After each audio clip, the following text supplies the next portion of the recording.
नमस्कार दोस्तों। आज मैं आपसे एक बहुत ही इंटरेस्टिंग और रिलेटेबल टॉपिक पर बात करने वाला हूं और मुझे पूरा यकीन है कि आप में से कम 80-90% लोगों ने ये एक्सपीरियंस जरूर किया होगा। तो सवाल ये है, क्या आपने कभी किसी को देखा और अचानक से आपका दिल तेजी से धड़कने लगा, हथेलियां पसीने से भीग गईं, रात को नींद नहीं आई, सारा दिन बस उसी के बारे में सोचते रहे और फिर आपने सोचा, हो गया, मुझे प्यार हो गया है। लेकिन क्या सच में वो प्यार था या कुछ और? आज मैं आपको साइंटिफिकली समझाऊंगा कि प्यार और आकर्षण में क्या फर्क है और ट्रस्ट मी, ये समझना बहुत जरूरी है, खासकर अगर आप किसी रिलेशनशिप में जाने की सोच रहे हैं। तो बने रहिए मेरे साथ इस वीडियो में। देखिए, मैं एक साइकोलॉजिस्ट के तौर पर हजारों लोगों से मिला हूँ और सबसे कॉमन कंफ्यूजन जो मैंने देखा है वो ये है, ये प्यार है या बस एक क्रश। बहुत से लोग मुझसे कहते हैं, सर मैं उसके बारे में दिन में 50 बार सोचता हूँ, जब वो सामने से गुजरती है तो मेरा दिल रुक जाता है, मैं ठीक से बात भी नहीं कर पाता। ये तो प्यार है ना? और मैं उनसे पूछता हूँ, आप उससे कितनी बार बात कर चुके हैं? उसके ड्रीम्स क्या हैं? उसकी वैल्यूज क्या हैं? उसे किस चीज से डर लगता है? जवाब होता है, वो तो मुझे नहीं पता, पर मुझे बस फील होता है कि ये प्यार है।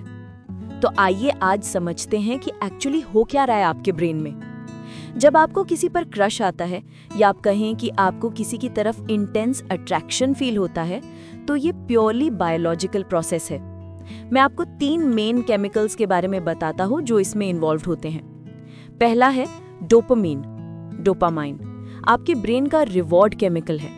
जब भी आप कुछ प्लेजरेबल करते हैं, जैसे अपना फेवरेट खाना खाना, कोई गेम जीतना या अपने क्रश को देखना, तो डोपामाइन रिलीज होता है। अब इंटरेस्टिंग बात यह है, डोपामाइन एडिक्शन भी क्रिएट करता है। जैसे किसी को चॉकलेट की एडिक्शन होती है, वैसे ही आपको उस व्यक्ति को देखने की, उनके बारे में सोचने की एडिक्शन हो जाती है। इसीलिए आप बार बार उनका इंस्टाग्राम प्रोफाइल चेक करते हैं, इसीलिए आप ऐसी जगहों पर जाते हैं जहां वो मिल सकते हैं। डोपामाइन आपको वो हाई देता है। दूसरा है नॉरेपिनेफ्रिन। ये केमिकल आपके बॉडी को अलर्ट मोड में डाल देता है। जैसे कोई डेंजरस सिचुएशन में आपका बॉडी रिएक्ट करता है, वैसे ही। इसी वजह से आपका दिल तेज धड़कता है, हाथ पैर कांपने लगते हैं, पसीना आने लगता है, नींद कम आती है, भूख कम लगती है। लिटरली आपका बॉडी एक फाइट और फ्लाइट रिस्पॉन्स में होता है। Sounds crazy right? लेकिन ये साइंटिफिक फैक्ट है। तीसरा और सबसे इंटरेस्टिंग, सेरोटोनिन। अब ये बहुत इंटरेस्टिंग है। जब आपको किसी पर क्रश होता है तो आपके ब्रेन में सेरोटोनिन का लेवल ड्रॉप हो जाता है, यानी कम हो जाता है। सेरोटोनिन वो केमिकल है जो आपको काम और बैलेंस्ड फील कराता है। जब ये कम हो जाता है तो क्या होता है? आप ऑब्सेसिवली उस व्यक्ति के बारे में सोचते रहते हैं। आप कंट्रोल नहीं कर पाते अपने थॉट्स को। साइंटिस्ट्स ने रिसर्च में पाया है कि क्रश में होने वाले लोगों का सेरोटोनिन लेवल वैसा ही होता है जैसा OCD यानी ऑब्सेसिव कंपल्सिव डिसऑर्डर के पेशेंट्स का होता है। इसीलिए आप बार बार वही सीन्स अपने माइंड में रीप्ले करते हैं। इसीलिए आप 2 बजे रात को भी उनके मैसेजेस पढ़ रहे होते हैं। तो बेसिकली क्रश या इंटेंस अट्रैक्शन एक केमिकल कॉकटेल है आपके ब्रेन में। ये बायोलॉजिकल है, ये नॉर्मल है और ये टेम्पररी है। अब आप सोच रहे होंगे, तो प्यार बस केमिकल्स का गेम है? नहीं दोस्तों, प्यार इससे कहीं ज्यादा है। देखिए, अट्रैक्शन वो स्टार्टिंग पॉइंट है, वो इनिशियल स्पार्क, लेकिन प्यार वो फायर है जो आप दोनों को साथ मिलकर जलाए रखना होता है। मैं आपको एक इंपॉर्टेंट फैक्ट बताता हूँ। रिसर्च कहती है कि ये इंटेंस क्रश फीलिंग्स टिपिकली 3 से 6 महीने तक रहती हैं, मैक्सिमम 12 से 18 महीने। इसका मतलब है कि वो बटरफ्लाइज इन द स्टमक, वो कॉन्स्टेंटली थिंकिंग अबाउट देम, वो नर्वसनेस, ये सब इवेंचुअली कम हो जाता है। और यहीं पर असली टेस्ट होता है। जब वो इनिशियल हाई कम हो जाता है, तब पता चलता है कि ये सिर्फ अट्रैक्शन था या कुछ डीपर था। बहुत से लोग इस फेज में कंफ्यूज हो जाते हैं। वो सोचते हैं लव खत्म हो गया, लेकिन एक्चुअली अगर रियल लव है तो वो अब डेवलप होना शुरू होता है। तो चलिए अब क्लियरली समझते हैं दोनों में क्या फर्क है। आकर्षण की पहचान है, फिजिकल अपीयरेंस डोमिनेंट होता है। आकर्षण में आप मुख्य रूप से किसी की लुक्स, वॉइस, स्माइल या बॉडी लैंग्वेज से अट्रैक्ट होते हैं। सुपरफिशियल क्वालिटीज ज्यादा मैटर करती हैं। दूसरा, इंस्टेंट और इंटेंस होता है। ये अचानक से आता है, लव एट फर्स्ट साइट वाली फीलिंग, और बहुत तीव्र होता है, जैसे आपकी पूरी दुनिया बदल गई हो। तीसरा, आइडियलाइजेशन होता है। आप उस व्यक्ति को परफेक्ट मानते हैं, आप उनकी कमियां नहीं देखते या इग्नोर कर देते हैं, वो आपकी नज़र में फ्लॉलेस है। चौथा, सेल्फ सेंटर्ड फीलिंग है।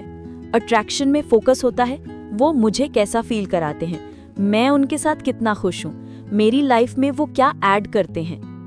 पांचवा, ऑब्सेसिव और कंट्रोलिंग थॉट्स होते हैं। आप अपने थॉट्स को कंट्रोल नहीं कर पाते, बार बार वही सोचते रहते हैं, ये कंपल्शन की तरह होता है। और छठा, फैंटेसी बेस्ड होता है। आप उनके साथ परफेक्ट सिनेरियोज इमेजिन करते हैं, लेकिन रियल लाइफ कॉम्प्लिकेशंस के बारे में नहीं सोचते। प्यार की पहचान है, डीप अंडरस्टैंडिंग है। आप उस व्यक्ति को सच में जानते हैं, उनकी strengths, weaknesses, fears, dreams, values, और सिर्फ जानते ही नहीं बल्कि एक्सेप्ट भी करते हैं। दूसरा, स्लोली और स्टेडिली डेवलप होता है। रियल प्यार रातों रात नहीं होता, ये टाइम लेता है, महीनों या सालों में डेवलप होता है, जैसे एक पौधा धीरे धीरे बढ़ता है। तीसरा, एक्सेप्टेंस होती है इम्परफेक्शंस की। आप उनकी बुराइयां, कमियां, क्वर्क्स सब जानते हैं और फिर भी उन्हें चाहते हैं, आप उन्हें बदलना नहीं चाहते। चौथा, अदर सेंटर्ड फीलिंग है। प्यार में फोकस होता है, मैं उन्हें कैसे खुश रख सकता हूँ, उनके लिए मैं क्या कर सकता हूँ, उनकी हैप्पीनेस मेरे लिए क्यों इंपॉर्टेंट है। पांचवा, पीसफुल और कंफर्टेबल फीलिंग है। ऑब्सेशन नहीं है बल्कि एक पीसफुल कनेक्शन है। आप उनके साथ कंफर्टेबल साइलेंस शेयर कर सकते हैं, कुछ बोले बिना भी अच्छा लगता है। छठा, रियलिटी बेस्ड होता है। आप रियल लाइफ चैलेंजेस को साथ फेस करते हैं, financial problems, family issues, career stress, सब में साथ रहते हैं। और सातवां, डिफरेंट हार्मोन्स इन्वॉल्व होते हैं। प्यार में ऑक्सीटोसिन और वैसोप्रेसिन रिलीज होते हैं, ये बॉन्डिंग हार्मोन्स हैं। ये आपको अटैच्ड फील कराते हैं, सिक्योर फील कराते हैं। सबसे बड़ा और इम्पोर्टेंट फर्क, अट्रैक्शन आपको फील गुड कराता है, लव आपको ग्रो करता है। अट्रैक्शन एक रोलर कोस्टर राइड है, थ्रिलिंग, एक्साइटिंग, लेकिन टेम्पररी। लव एक जर्नी है, कभी आसान, कभी मुश्किल, लेकिन मीनिंगफुल। दोनों एक दूसरे को बेटर बनाते हैं। तो अब प्रैक्टिकल क्वेश्चन, आप कैसे पहचाने कि आप जो फील कर रहे हैं वो प्यार है या सिर्फ अट्रैक्शन? मैं आपको कुछ क्वेश्चंस देता हूं, ऑनेस्टली अपने आप से पूछिए। अगर ये सिर्फ अट्रैक्शन है, तो क्या आप सिर्फ उनके साथ अच्छे मोमेंट्स की फैंटेसी करते हैं, लेकिन रियल प्रॉब्लम्स जैसे फाइनेंशियल इश्यूज, फैमिली कॉन्फ्लिक्ट्स के बारे में नहीं सोचते? क्या आप उन्हें बदलना चाहते हैं, काश वो ऐसा होते, काश वो वैसा होते? क्या आपने एक्चुअली उनके deep fears, insecurities, past traumas के बारे में बात की है, या बस सरफेस लेवल कॉन्वर्सेशंस है? क्या आप उन्हें इम्प्रेस करने के लिए fake version of your self present करते हैं? क्या जब वो बिजी हैं या अवेलेबल नहीं हैं तो आप एंग्शियस हो जाते हैं या इनसिक्योर फील करते हैं? अगर ये जेन्युइन लव है, तो क्या आप उनकी फ्लॉज जानते हैं और कॉन्शियसली डिसाइड किया है कि आप उन फ्लॉज के साथ रह सकते हैं? क्या आप उनकी हैप्पीनेस को अपनी हैप्पीनेस से ज्यादा या कम से कम इक्वली इंपॉर्टेंट मानते हैं? क्या आप डिफिकल्ट कॉन्वर्सेशंस कर पाते हैं, कॉन्फ्लिक्ट्स को रिजॉल्व कर पाते हैं विदाउट ब्लेमिंग ईच अदर? क्या आप एक दूसरे के साथ वल्नरेबल हो सकते हैं, अपनी वीकनेसेस शेयर कर सकते हैं?